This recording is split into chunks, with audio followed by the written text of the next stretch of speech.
Welcome to the Compassionate Newsroom podcast. I'm Dr. Kortni Lemon. I'm a former television reporter and news director turned happiness scholar. I train news leaders and journalists internationally to foster workplace well-being, resilience, and a positive culture in their newsrooms. Every week, I'll bring you evidence-based strategies and inspiring interviews from news leaders, journalists, and experts worldwide who prioritize the mental health of their teams and themselves. Let's redefine what it means to lead with compassion in journalism, one episode at a time. Happy Wellbeing Wednesday. I'm so glad that you're here. Newsrooms everywhere are dealing with the challenges of managing trauma in the workplace. And it also raises an important question. How do we make compassionate leadership the heartbeat of our newsrooms? Well, today's guest has some incredible insights. Her name is Marie Torres, and she is the managing editor of Spectrum News. Marie's reputation for compassionate leadership is so well recognized that it's even branded into her LinkedIn profile. I said it. It's a must-see. It's amazing, just like she is. She's not only a champion for her team, but she's also named Business North Carolina Magazine's Power List in 2023. Marie's impact goes beyond her newsroom. She brings a true joy and empowerment to all of those around her. And I will say, as the founding co-chair of the National Association of Black Journalists Wellness Task Force, I knew she was the perfect choice to be our founding deputy director of belonging. Today, Marie joins the Compassionate Newsroom studio to share her unique leadership style and her powerful ways it's shaping her team. Let's dive in. I'm super excited.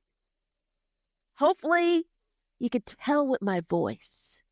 I'm so super excited to interview Marie Torres. I couldn't imagine launching the Compassionate Newsroom podcast without talking to you, Marie. I'm so excited to talk to you, and I cannot wait. I'm so excited about this podcast. Well, I'm so happy that you're here. One thing I love about you is the fact that you exude compassionate leadership. How did that come into being? How did that come into being? How did you become a compassionate leader? Well, I would say it probably started with just my parents. I tell people I'm a double preacher's kid. So both of my parents were ministers. So being, in an atmosphere of serving and caring and compassion and giving back and just being there for people has just always been a part of my upbringing. And then just having that emotional intelligence, God gave me that, so just having that has just been really helpful.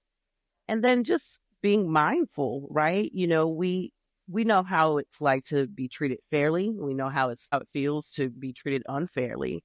And I always made it a mission to be the person who treated people fairly. That's who I wanted people to know me as. That's what I wanted my legacy. That's when people heard about me, said my name, I wanted that to be attached, is that I care about people. I'm compassionate about people. I'm someone you can trust. I'm someone who's honest, and I'm someone who is empathetic. And so for me, it's just always been a part of who I am. It's in everything that I do, whether it's at work, whether it's being a good friend, a family member, a mom. That's just always been a part of who I am. I love that. So it's one of the things that I treasure about what you're sharing is that it speaks to your core, right? Mm-hmm. It speaks to your being. And so yes. I love the fact that you mentioned your parents. I can speak to that in regards to valuing your parents and picking up their leadership skills along the way. So I'm curious about your experience in the industry. And what I mean by that is we all have different leaders, right? Mm-hmm. Who was that leader that really was meaningful to you, that really changed your life, that was so transformative? Who was that leader, and why was their leadership style so much of a benefit to you? Yeah, I will kick it all the way back to the beginning of my career. And you're going way back. I'm going way back. But it made such a difference. When I was 16, I started in news, and I had an opportunity really to intern at a local TV station where my mom grew up, her hometown. And I had an anchor who was also the news director. His name is Les Atkins. I hope you're listening, Les. Who he really made a difference in my life because he gave me a shot. Um, I'm in an area that's very much, I came originally from upstate New York, but my mom wanted to move down south, as she called it. And so I was thrown into a completely different environment, culturally, all of that. Whereas in New York, it was just, we were used to just so many different cultures. And, I come from a mixed background being Puerto Rican and African American. So I already know what that in itself is like, is kind of being mixed and having different cultures. And then coming to, a small southern rural community where it really was white and black. And segregation was still very real. There were still black schools and white schools, even though they didn't say that. It was just the way that that community still lived. And this was a white anchorman that was not lost on me. Well, possibly at the time it was lost on me, but now thinking back, it really made a difference. He gave me a shot. He taught me everything that I could possibly learn about radio and television. He took me under his wing. I was very eager to learn every single thing that I could. And he recognized that about me. And I hadn't had someone other than my parents or my family members or maybe teachers, along the way, but no one really recognized my gift. No one really recognized my willingness and eagerness to fulfill this dream that I had at 12 to be in news, to be an anchor woman or be a part of a broadcast overall. And he did. And one of the things that he told me, and here's a part of being a good leader, is doing what you said you're going to do. So he said, I did so well that I can go on to school and come back and I'll have a job. Okay, I'm 16 years old. Someone, who is like this legendary person in the area tells little old me that, and I believed it. And I went to school, went on to UNC Greensboro, and then I got out of school and I kind of doubted myself. And I was like, they're not going to remember me. They're not. No one's going to remember me as that 16-year-old intern. And he actually left that TV station to become a public relations officer, but he was still in the area. And the general manager called him up and said, hey, do you remember this? I was a young lady, but you remember this girl? Who is this woman? Who is she? And he said, absolutely, hire her. Hire that girl. And in his mind, he still saw me as that 16-year-old who was eager and was like, I can do this and show me everything. And I'll continue your legacy if I have to, and he remembered me. And so not only did he give me a shot at 16, he helped launch my career. And so that for me was someone who cared, who saw my potential, who cultivated that. And then he stood on his word. So many years later, he stood on his word. That is incredible. I love that you mentioned the fact that even though he was no longer in the newsroom, right? Mm-hmm. Although he kind of still is in the newsroom, even though he wasn't physically in the newsroom, right? Right. That there was so much in terms of value from the general manager. And for him to say, you got hire her. Yes. Was it hire that girl? Hire that girl. Hire that girl. I love it. I love it. And the rest has been history in terms of that. So how do you model based on levels of his style? What comes is something that has been inspired by him, or you have been inspired by him that you now replicate? I would say identifying those gifts in people. I'm very much so keen to that, listening to people talk, seeing their work ethic, getting to know them as people. I try to bring out those gifts in people. And I think that was something that I thought he did for me as well. I'm coming in blind, but I have an eagerness. So, okay, well, I can use that eagerness, right? You have a passion. I can use that passion. And so let's use this passion to align you with this area or that area. And I think, and people recognize that. People recognize when you're giving them a shot. And they want to do well for you, and not just for you, for, their own careers, of course, but then also for the overall product when they feel seen. And I think that's what I definitely continue on is the I see you mentality. And that's what he did for me. I love that. I love that because I think it's so important in leadership that we see people, that we create safe spaces, and that we support them. And when I say all those three things, I certainly think of you in terms of what you do for individuals. How do you go about making sure that you are cultivating this space of psychological safety for your team? Well, it's a lot of things. And I think, for me, it goes down to, again, my core beliefs, right? I want to be treated with kindness. I want to be treated with care. I want someone to recognize I'm not a machine and that I can't just keep going and just burning out. So a lot of times it's, how do I feel? How do I want to be treated? And for me, I think me just exuding that on someone else, they can tell that I'm just as invested in them as I am in myself.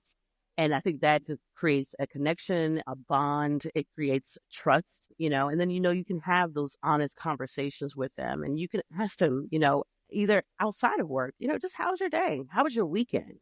And you almost kind of become friends. You create a bond. And I get it, with work, you don't always want to think about it as a friendship mentality, but it is a relationship. And people have to recognize that. You have to be able to build trust and honesty and care and compassion. And that's how you create these newsrooms that are compassionate newsrooms. How do you go about developing that trust? A lot of talking, a lot of one-on-one. And it doesn't have to be in a formal setting. Again, it can go back to, how, did you eat today? What did you have for lunch? Maybe I'll try that. I think it just comes down to just being genuine, and being authentic and being yourself. I think that has definitely just helped me kind of cultivate that in my newsroom. And then again, going back to you with my, I call him my mentor really too, Les, doing what you say you're going to do. When people see that you do that, and when people see that, and not only doing what you say you're going to do, doing it for all. That's a big issue that I've seen in newsroom is favoritism, right? Where it's like you have your certain people that you go to, but my job is to find those gifts in everyone and to celebrate them for those gifts. Not only do we put the work in together, but we also receive the rewards together. And when people see that, they do feel like, someone cares about me, not just as a journalist or my work, but as a person. And I think that's the core of what all of us as leaders should be doing. We should be cultivating people. I love that. In terms of when you say cultivating people, what opportunity or what time were you in your career when you realized how impactful that was in terms of cultivating people? I think even before becoming a leader, when people saw that I would, that was just who I was, when I had trusted people in high positions coming in, confiding in me, that was a big deal, because I go back to like what I said about Les, little old me, like you're telling me you trust me with these things. You're coming to me for advice. And I mean, these are people in, at that point, I wasn't, necessarily a leader as a producer at that point in my career. I was a weekend producer even. And then to have, these legendary folks who say, you care. And because you care, I'm coming to you and I'm not coming to other people. And so I think that was really kind of mind blowing to me because I was like, well, you could have gone to any of these other people. Like they have way more, but it was something that drew them to me. And I think it was just, again, me being authentic, me being real, me being caring and compassionate and being trustworthy. And I think that was really pivotal. And then it just really shaped the rest of my leadership because it was like, I know that I have this gift where people will want to talk to me because they trust me. And so what do I do with that? That's a responsibility. I have to grow that. I have to maintain that. I have to let that shine in a newsroom, so that, I'm not the only one because maybe someone's afraid to be like me. And when I say we don't have to be exactly like each other, but in regards to caring and compassion, especially in an industry that can be really cutthroat, where people do not care, where people will come in angry, leave angry, turn over trash cans, all kind of, I've seen it all. I've seen a lot. But I think when people see that you're the opposite of that, it just creates that whole culture. And I'm all about creating and cultivating that culture. I love that. And you've said so many wonderful things in terms of of making sure that people understand, your team understands how much you care. Share with us some specifics in regards to what that has looked like in terms of examples for you as a leader. I would say recognizing burnout. And it is a person who has been burnt out plenty of times. I look at, I do my own self-checks, right? I'm not sleeping well. I'm not eating well. I've been working and I haven't even gotten up from my desk in 4 hours. If I feel what that feels like, right? Knowing what that feels like, and if I'm looking out in the newsroom and I'm seeing someone else doing that exact thing, and then they are frustrated and they can't concentrate and all of those things, like I will go to them. And there's been plenty of examples. I'm known as, some call me fondly, the newsroom mama. And that's because, like, I will go and check on folks and say, did you eat today? You know what? Let's go outside for a walk. It's so pretty outside. And just encouraging people, like, it's not as cloudy today. Let's go for a walk, or just small things like that. Or asking, sometimes people come to me with some really deep matters that impact them personally, like a death in a family, a divorce, sometimes a child going off to college or a child getting hurt, those type of things. And they trust me to be able to, just talk with them, just listen. A big part of it, I'm talking a lot about talking, but a lot of it too is about listening. And sometimes that's all people need is a listening ear. So there's so many examples, but I think really it comes down to like identifying the needs of your team and identifying the needs of individuals as well. So yeah, there's a lot of examples, but again, I'm the newsroom mama. I'll make sure you're fed. I'll make sure you're smiling. I'll make sure you're heard. I'll make sure you're cared for. The newsroom mama. I love it. I love it because it says a lot about the fact that you lead with care, right? And it's really an affectionate title that you didn't create, right? Nope. That your team created, which speaks so much about who you are in terms of providing that level of support for your team. I'm curious in regards to, because you're a managing editor of Spectrum News. Yes. At one point, you were morning show producer. Executive producer, yeah. So morning show executive producer, right? And so now being managing editor and having this even more of a responsibility in terms of the team itself, what initiatives does Spectrum have in place? Because you are Spectrum in Raleigh. Yes. And what does Spectrum have in place to really support the well-being of journalists? Well, I'm definitely proud of the different initiatives that Spectrum has launched, and not just recently, but over time, and it keeps evolving. And I'm very, very proud to be a part of that. Self-care is so important. I cannot stress that enough. I was one who, a big talk at one point was work-life balance. And I think I'm close to achieving that, very close to achieving that. But I'm still trying to figure out what's the balancing line. But Spectrum has definitely talked about self-care, getting mental health, treatment, offering free services as well as, things that are covered by your insurance. The pandemic really just kind of took the blanket off of what was, I guess a stigma of talking about mental health, because we were all going through something all at the same time.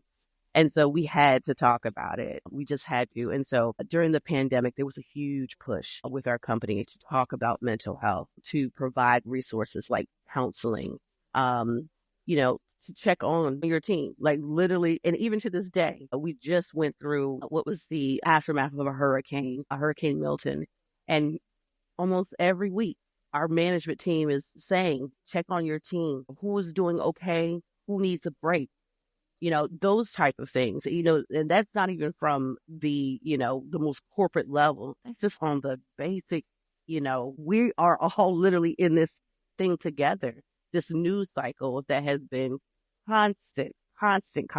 So everything from mental health services to just check on your people. Those are just some of the things that we try to do at Spectrum. And then not only that, but that's talking to some of the basic needs, but in regards to career growth too, because that's important, right? If you feel like you're in a job and you're stuck and you just feel like you just can't grow, we also have growth opportunities for folks through various different programs, lots of training for folks, whether it's leadership training so they can be prepared to take the next step, or diversity and inclusion training so that everyone can treat everyone fair in the workplace, not only how we tell our stories, but how we treat one another. So there are quite a few different things, and I'm very proud to be a part of it. And to, I'm the first one to say, hey, that mental health free treatment, go ahead. I've done it, and I will put myself on the line. I've done it, and it's been so helpful to me. So I highly encourage all of our folks, and not just within Spectrum, but all journalists, right? Like, we deal with a lot of things. We cover a lot, and, we can't pour into anything if, we're tapped out. And so we need to be able to replenish ourselves as well. So I encourage any journalists, make sure that you're intentional about your own self-care, and make sure you're intentional about the self-care of those who look up to you and who you lead. I love it. I love it.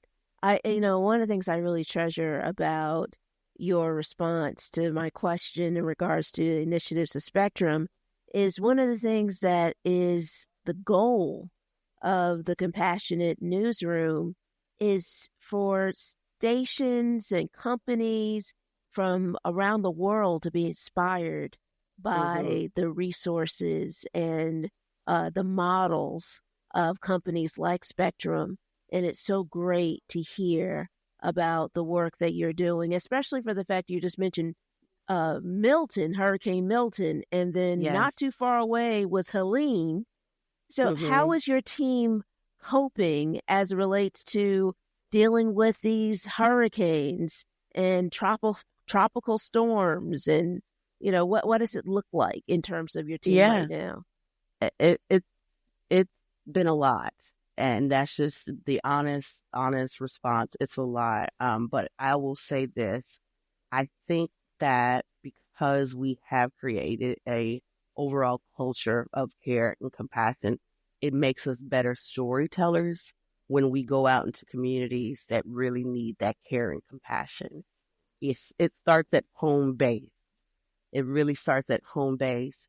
And, it's just been a lot to tell those stories because they're so heartbreaking. You mentioned, Milton, and Helene. Helene had a really big impact on Western North Carolina, and we've sent, and they're still in recovery mode out there. They really are. And I think we still can't even comprehend the amount of loss that happened. I mean, whole towns that look like they almost got started and someone just stopped. Whole towns that may never be able to rebuild, or they don't know how. The infrastructure is so impacted. Reporting on stories where a family of 13 lived in the mountain area, and 11 of those family members were gone in one day because of landslides and flooding, and homes just being washed. Everything people worked for, generations, whole lineage, just uprooted, washed away. So it's very, very tough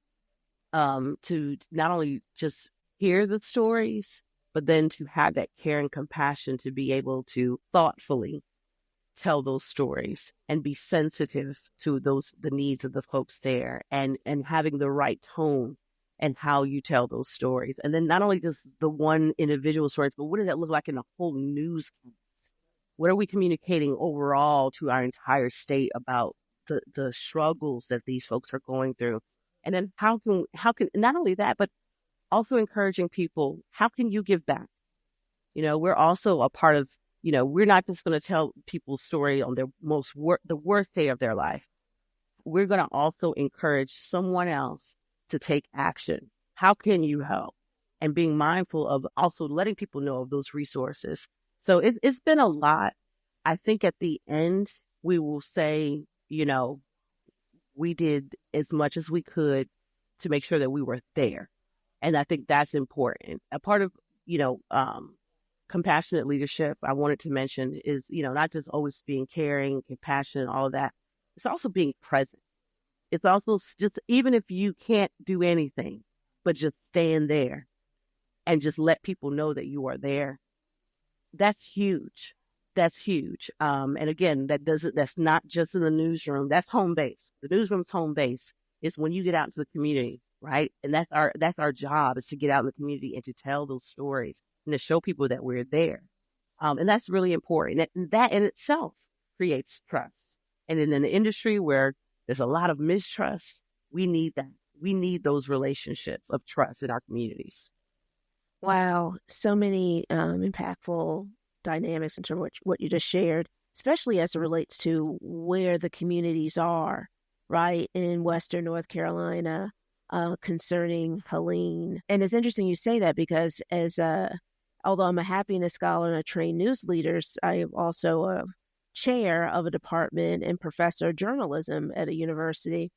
And one of my team members, one of my faculty members, was out out of power for a week.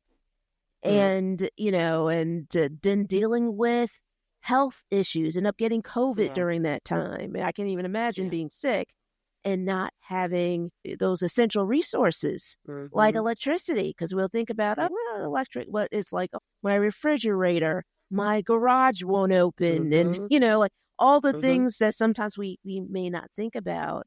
I think it's wonderful that Spectrum has really got their eye on newsrooms in terms of its people, just to make sure that you're checking in, on each other, and as leaders checking in, but then also just checking in as it relates to each other.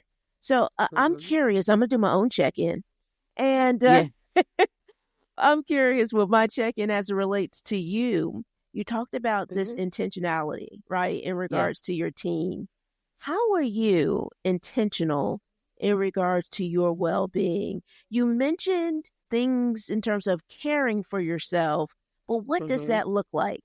What are some specifics? Not looking at work emails on my time off. Good for you, by the way, because that's hard. It is hard, and it took me a while to get there. Unless it's very important, of course. But I do let my team know, if it is that important, you can call me. That's okay to do so, or text me. Unplugging from the news cycle. It's okay to take a day or two to just not see news. It's okay. And then you can start fresh. I like bubble bath. Ooh. Who doesn't like bubbles? Sometimes. Right. And even the preparation of the bubble bath is like, you have to be intentional with that too, right? Creating an atmosphere for myself where I can feel peace. That could be fragrances. That can be making sure I clean up a certain area of my house that I just want to sit and meditate in. Prayer is a really big thing for me. Walking. I love being outdoors. So you'll often see me outdoors, even at work. And I encourage people, let's go for a walk, breathe some fresh air, know that the world has not ended. All the problems that are happening, the world has not ended, like the sky has not fallen. Spending time with those who love me and who I love, that's very important. I have a tribe. I have built a tribe of women, and they have built me as well, that we're intentional about. We're going to go out and have a friend's date. I just had a friend's date yesterday. And I had a long week. Can we just have a friend's date? And that's my way of checking in with them, and them checking in with me, after a long week. So it's a lot of different things, but I think it's the things that bring you joy, that bring you peace.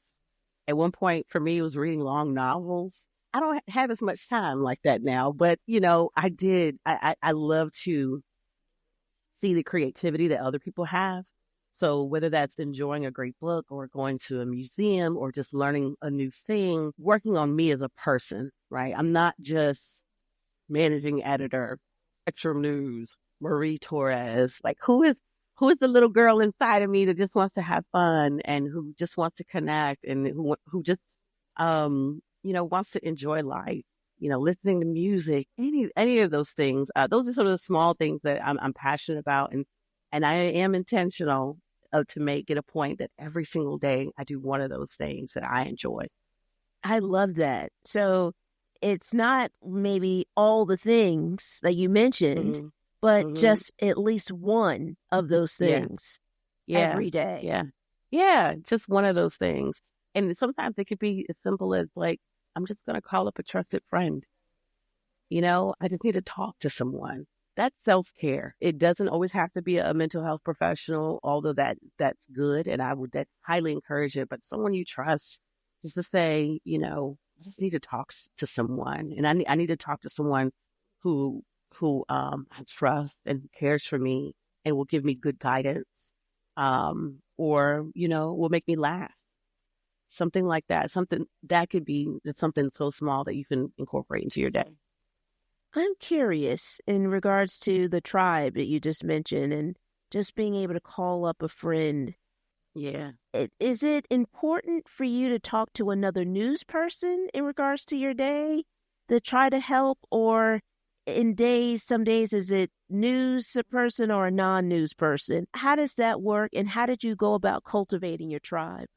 Yeah. So my tribe is made up of news professionals and non-news professionals. I have, a best friend of mine who we have been in the trenches together in crazy breaking news for many years. She and I met in Norfolk when I was a producer for CBS affiliate up there. And she's still my closest friend. And she makes sure that I celebrate my birthdays because I can get little, oh, well, no one do anything. I'm okay. No, she's like, we're going to go have a blast.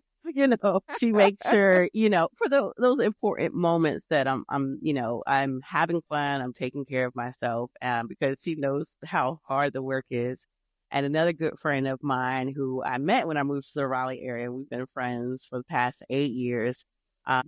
She is actually a mental health professional and a health professional. She also has a background in education, and she's just amazing. She's just she's so kind. Her family's kind. She's so kind, and I just love her. And she's probably one of the first people that I met in Raleigh who was like, "You're getting out of the house. You're getting you away from work. We're just going to sit down and we're going to have lunch. Like you need to have lunch." And I'm like, "Why do I need to have lunch?" She's like, "Do you see how you're responding? We need to have lunch. Wow. We need to get you away from the chaos, that is news and life and all of that, and just have moments to enjoy."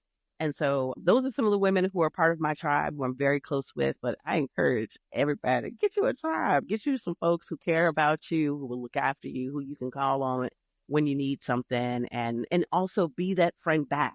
One of the duties that I used to, out of the long list of duties that I have created being a better friend as a part of it. That's a new initiative that I have for myself. I could be a great leader and I could be a great mom and, great worker and all of that. But I realized what me being a great friend has meant to me, because I'm treating people how I want to be treated. And so it makes me more mindful of how am I treating myself? I'm giving so much to them. What am I also giving to me? And they make sure that I check in on myself. They make sure I'm not running myself raggedy, because I can. I love that you have such self-awareness. I love Mm-hmm. that your friends, right? Your tribe Yeah. is very observant, Yeah. clearly empathetic. In Yeah. positive psychology, we talk about the value of well-being, but then qualifying it to positive relationships. Clearly positive. And Yeah. then I really value your call to action, like go get yourself a tribe, right? Go get yourself Yes. a tribe. And one of the things Yeah. that resonated as you shared that is for someone who might be thinking, well, where do I go? Or as a news manager might think to Mm-hmm. themselves, because you're so busy focusing on your team, the Mm-hmm. value of professional organizations. And there's one Oh. that you and I share, and it happens Oh, to I be the love it. National Association of Black Journalists. I love it. And so full disclosure, my husband is the 23rd national president of the National Association of Black Journalists. Marie happens to be the former president of the Raleigh chapter of NABJ, we eloquently call it. And then on top of that, I am the founding co-chair of the NABJ Wellness Task Force, and we're dedicated to the well-being of our members. And so when that came to be, I was like, we got to get Marie on this in terms of being on as the leadership team. And she is. Yeah. So she is our director of belonging, which speaks to you. Yeah. That is just who you are. So tell us your thoughts on the importance of journalism organizations and like NABJ and others, and then also what journalist organizations can learn from NABJ and the Asian American Journalists Association that has a mental health wellness arm to their professional organization and the Society of Professional Journalists. So for those who don't, what is the value in regards to having a group focusing on well-being? No, NABJ is my tribe too. I proudly say that is my tribe. There's so much I can say about NABJ. Let's start on a personal note. I think NABJ saved my life, and I'll be very transparent. I was in a domestic violence relationship, also while trying to be a news leader. And that can take a huge toll on you mentally, where you may think you're not good enough, or where you may think that you're not seen. And I think some of that impact also probably, also leads me to be a little bit more compassionate, because you never know what people are going through. You just never know. NABJ and my mentors and leaders within NABJ on a local level saw me. I was just interested. I always wanted to be a part of it. I didn't get into NABJ until a little later in my career. No one had really engaged me earlier than that about it. And so I was always curious, just didn't know how. Like, how do I be a part of this? I don't know. What do I need to do? And I was just invited to a meeting by a friend of mine, and she said, you should come. And I was like, oh, is that it? This is my chance. And I came in, and people recognized me. My mentor, Brett Chambers, who was my immediate, he was my predecessor before I became president. He recognized my leadership skills. He recognized that I cared about people and could do and was willing to do and was passionate about doing the work. And I started to see people recognizing my work, and I didn't feel so invisible. I don't want to get emotional, but I didn't feel so invisible anymore.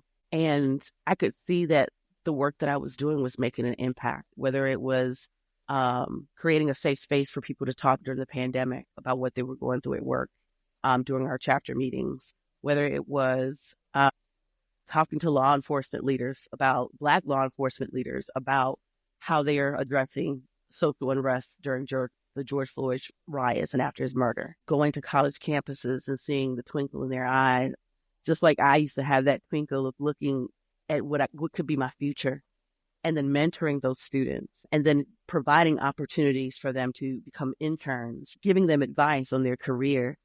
Those were the things that I was doing on a local level, really before being, a part of more of the national effort.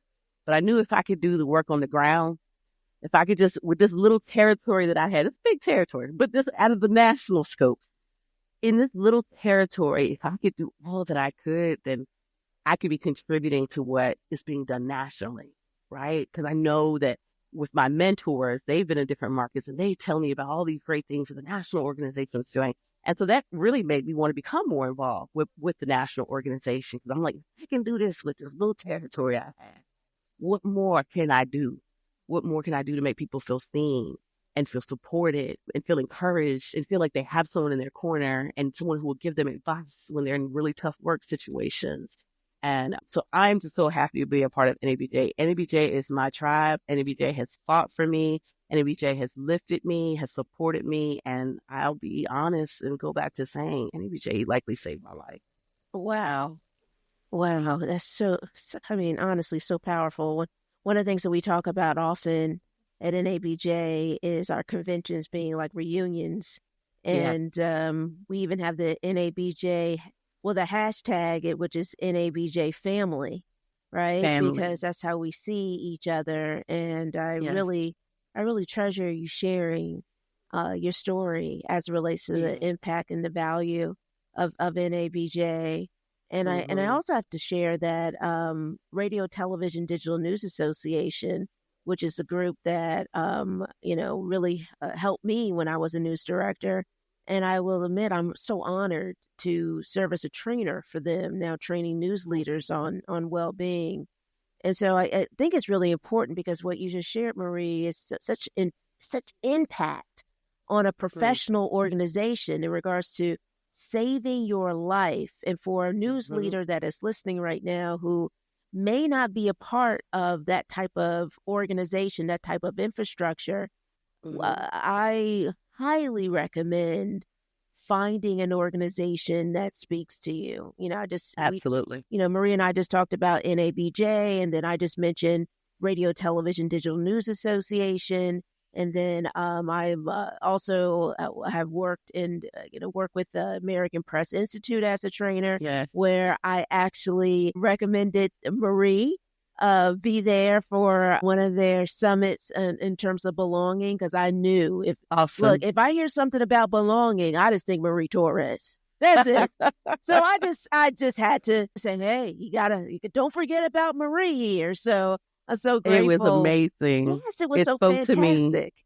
It spoke to me. One of the things that I'll say that I took away from that summit, and I wanted just to say this, is resilience. Mm. I learned a new way, really a definition that I just wasn't so familiar with resilience. I thought resilience was keep getting knocked down and keep getting up, that's what my thought was of resilience was. But resilience, I learned, at that summit, was taking a moment to step back.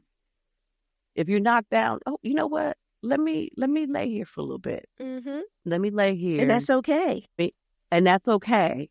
And let me recharge, and let me, become more empowered. Let me learn.